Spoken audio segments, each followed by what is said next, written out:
How much money do you need to start a country? Well, that depends on what you want your country to look like. You could set up a micronation with some friends in the desert for almost free, or you could buy an entire island and declare it a nation for millions of dollars.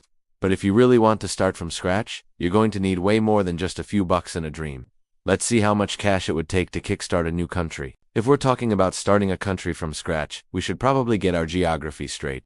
The world already has 193 countries. So if you wanted to be the leader of a brand new nation, we'd have to kick things off with a little land. And there are a few different ways to go about getting that land. For example, there's this one piece of land near the coast of Greece called Kim. It's an uninhabited rocky island only accessible by boat, which makes it pretty easy to guard and defend from invaders. It was even occupied by pirates at one point. Now you might recognize this as the real-life version of the Greek island that was recently added to Assassin's Creed, but it's not currently available to purchase on the open market. So unless you know someone who knows someone who can hook you up with the realtor who knows the guy who owns the island, you'll have to look elsewhere. But that doesn't mean you can't find other pieces of land that aren't being used.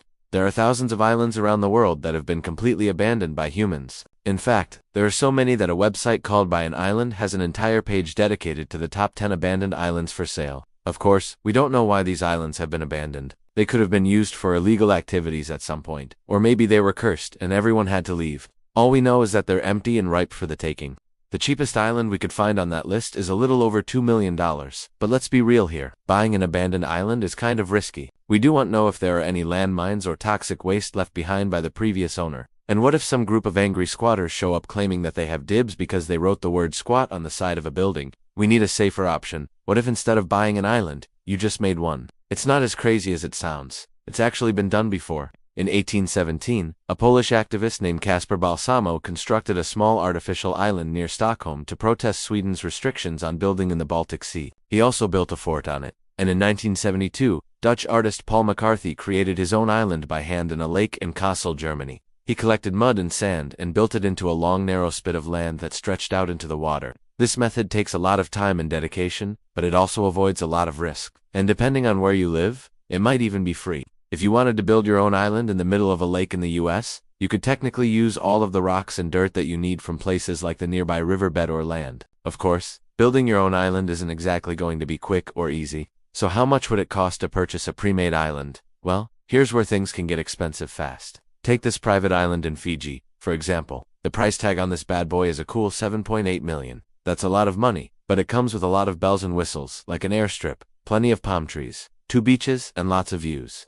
But those prices are for people who want to vacation on their island, not make it their permanent home. If you want something larger, you could always check out this behemoth off the coast of North Carolina. This baby is 100 acres, and it'll cost you $45 million.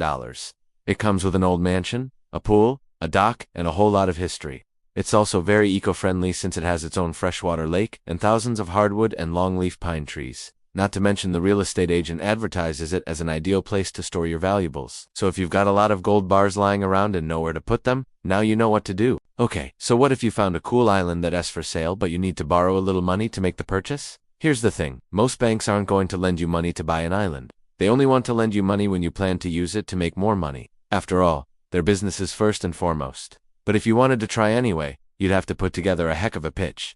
What would you tell a banker when they ask you what you were going to do with the loan? Are you going to turn the island into a private golf resort? Who's going to pay for that? Are you going to make it a prison for supervillains? How much will it cost to keep Bane entertained?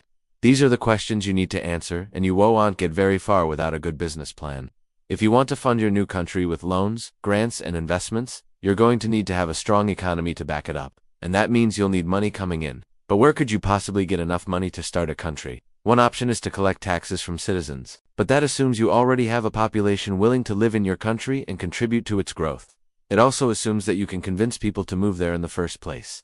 So what if we skip the taxes and go straight to the money printer? A lot of countries operate on debt. They spend more money than they earn each year and hope that someday they'll grow enough to pay it back. But if you're starting a country from scratch, you probably don't have much faith in things like economic growth or government efficiency. Plus, there's always the risk of hyperinflation. Just look at Zimbabwe. At one point, the country needed to carry around wheelbarrows of cash for basic goods and services. So if you don't want to raise taxes or go into debt, that leaves only one option, and that's to use your own money. Starting a country without any revenue streams is like trying to build a roller coaster with a single balloon. Yeah, it's never gonna end well. It is estimated that the United States spends roughly $600 billion a year on stuff like national defense and social programs. Now, The US has about 330 million people living in it, which means that it costs about $1,800 per person to run the country. Of course, this isn't exact since everyone uses government services to different degrees, but it gives us a rough idea of how much money we would need to just get things rolling. And to make things more complicated, you'll probably want some money left over to actually develop your country. Running a country is hard work. There are roads to pave, schools to build, and laws to write. You could hire private contractors to do these jobs, but then you'd have to pay them. And once again, we run into the issue of funding. According to the World Bank, developing countries spend about $10,000 per person per year on stuff like education, transportation, and healthcare. So if we wanted to build a country with nice roads, functioning schools, and hospitals, we would need to account for that too. Let's say you wanted to start a country with 10,000 people. Using the US's annual spending per person as a baseline, it would cost $18 billion just to keep the lights on. And if we wanted to build up some infrastructure and services, we'd have to tack on another $10,000 per person for a total cost of $120 billion. Now, it would be irresponsible to compare a tiny startup country to an established superpower like the US. The US has decades worth of expenses that it needs to pay for. Meanwhile, a brand new country might be able to get away with less, but there's also the chance that it could end up costing a lot more. For example, what if you wanted to offer free healthcare to every citizen? Or what if you wanted to spend billions on developing cutting-edge technology? What if you wanted to build a Death Star?